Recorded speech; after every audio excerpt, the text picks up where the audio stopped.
A Organização Mundial da Saúde estima que 41 milhões de crianças com menos de 5 anos estejam acima do peso.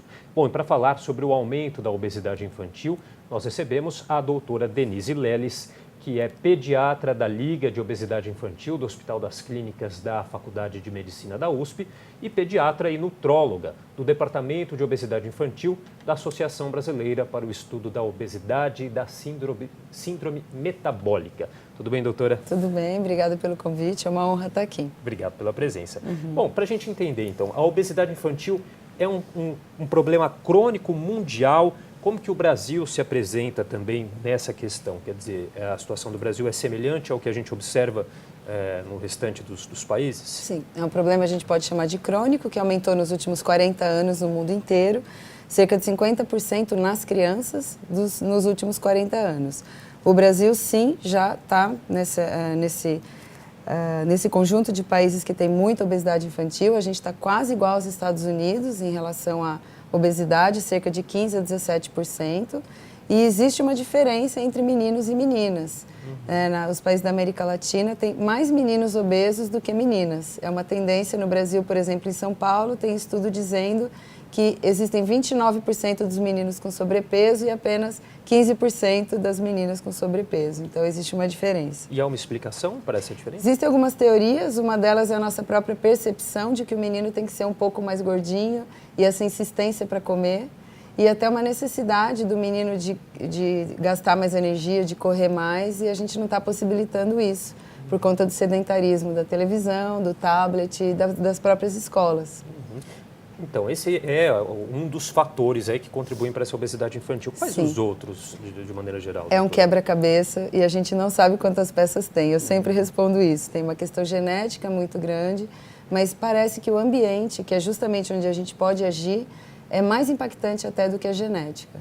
Então, por exemplo, a nossa dieta industrializada, nosso hábito ansiogênico, essa correria das grandes cidades, parece que está mais relacionado à obesidade do que simplesmente a dieta e o não fazer exercício. Isso, de maneira geral, acaba afetando as crianças também. Muito, muito. Quando a gente impacta o adulto consegue impactar a vida da criança. Então, precisamos nos capacitar para mudar o estilo de vida do adulto, acalmar o adulto, fazer ele dormir, comer, ter um estilo de vida bom, e isso acaba sendo um exemplo para a criança e ela também adquire bons hábitos. E a gente vê que esse problema começa muito cedo, né, doutora? Aí, como eu disse aqui no começo da entrevista, crianças com menos de 5 anos, né, que já estão acima do peso. Sim, começa desde sempre. Existem bebês acima do peso, existem crianças, a gente sabe que com 1 ano de idade, 1 quilo a mais no peso já tem 15% de aumento de chance de obesidade no futuro.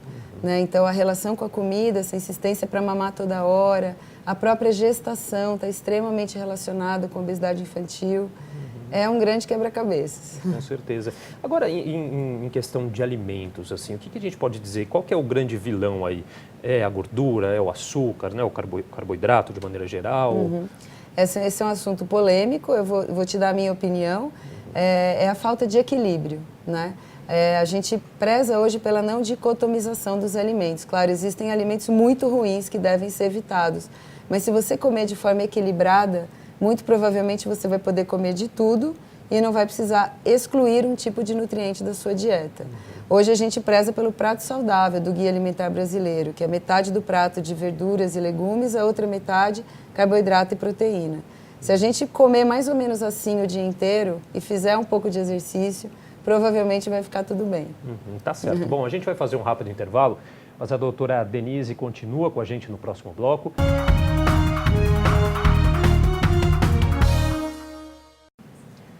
Estamos de volta com o Jornal da Câmara e a gente continua conversando sobre obesidade infantil com a doutora Denise Leles, que é pediatra da Liga de Obesidade Infantil do Hospital das Clínicas da Faculdade de Medicina da USP, também pediatra e nutróloga do Departamento de Obesidade Infantil da Associação Brasileira para o Estudo da Obesidade e da Síndrome Metabólica. Doutora, o quanto uma noite mal dormida, essa questão do sono, ficar muito no celular, acho que também a falta até de brincadeira na rua, que a gente quase não vê hoje em dia. Quanto isso também pode contribuir para essa obesidade infantil? Muito. A gente já conhece resultados de estudos de sono diretamente relacionado à obesidade infantil. Então, quem dorme pouco, come pior, faz menos exercício, fica mais obeso, né? A não relação entre as crianças também, isso que você falou de brincar na rua, também interfere, e o excesso de tela. A gente tem recomendações nacionais e internacionais de que criança até 2 anos não deveria ser exposta à tela, e a partir de 2 anos até a adolescência, no máximo 2 horas por dia. Porque isso possibilitaria que ela fizesse tudo durante o dia, comesse bem, fosse para a escola, fizesse exercício, e a tela não impactaria tanto, né, no sedentarismo. Agora, como que é o tratamento, né, para a obesidade infantil? Qual a responsabilidade dos pais, da escola, da sociedade de maneira geral? Eu gostei da pergunta porque, em geral, a gente quer sempre culpar alguém.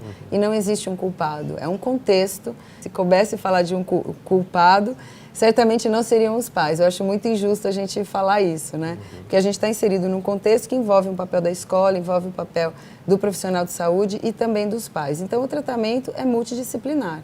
O ideal é que a criança tenha um acompanhamento médico, nutricional, psicológico, parental, ou seja, esses pais também precisam de suporte para que os danos da obesidade infantil, em especial emocionais, sejam os menores possíveis. Sem esquecer os avós também, que às vezes muito importantes. Fazendo aí um papel, né, fundamental. Exatamente. E políticas públicas? A gente tem políticas públicas voltadas para essa questão. Outro dia, conversando com um sobrinho que estuda ainda, ele falou, na minha escola não pode mais tomar refrigerante. Quer dizer, tem isso? Sim.